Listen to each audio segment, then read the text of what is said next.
Hi everyone! Today we're going to be doing an experiment about physical reactions and chemical solutions. If you look at my whiteboard, you can see I already have some vocabulary words listed on the left side. Just keep your ear out while we're doing this. You'll hear what those mean as well as what they have to do with your experiment. First, let's start out with what a solution is. It is a mixture of two or more substances that will stay mixed together, so it doesn't separate out with time. It is typically made out of a solute, which is what's being dissolved into your solution, plus a solvent, which is the dissolving medium. And together, those will make a solution. Typically, a solvent is some sort of liquid in your reaction. We'll draw the liquid in a beaker. And your solute can really be anything. It can be a solid, a liquid, or a gas.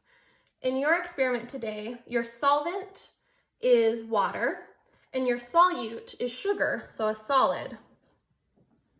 And you're going to combine those together to make a solution.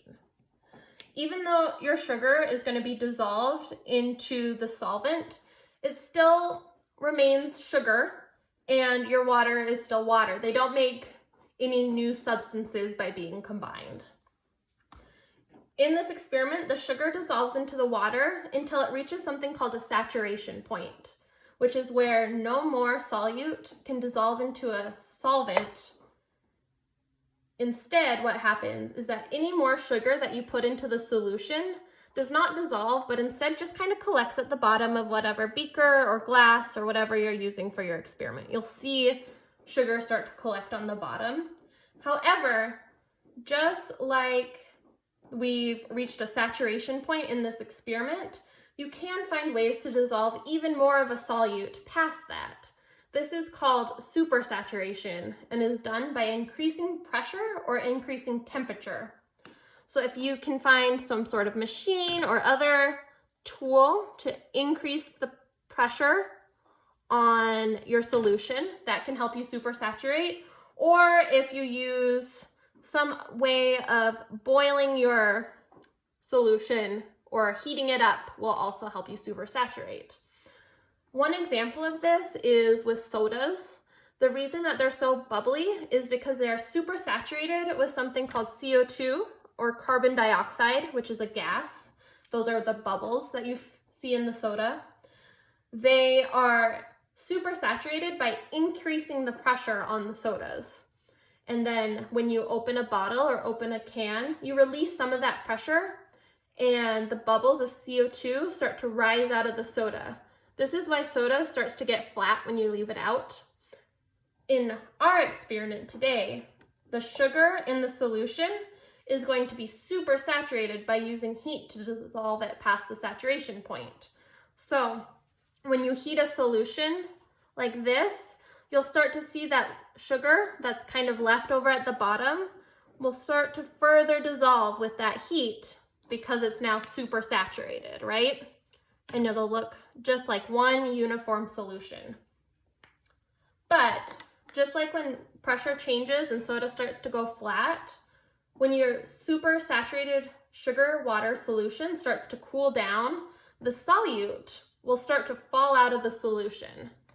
When solids fall out of solution, they're called a precipitate.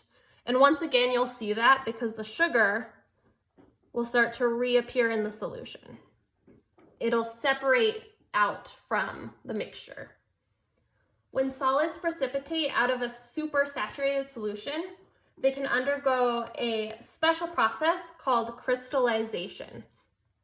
This is when sugar molecules bind together in an organized structure called a lattice, rather than kind of a random hodgepodge structure.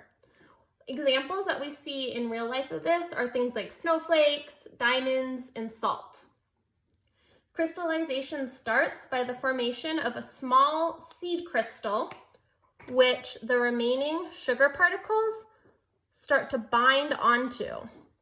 So if you look here, our sugar molecules right now in this picture are bound together in something called a seed crystal. And as it forms more and more sugar crystals will come together and it'll get bigger and bigger to make that structure, and so on and so forth. In your experiment, you have one more aspect of your setup. You use something that is a stick that you'll add to your solution that already has particles of sugar that aren't dissolved stuck onto it. These will act as the seed crystals in your reaction and give kind of a head start to your crystallization.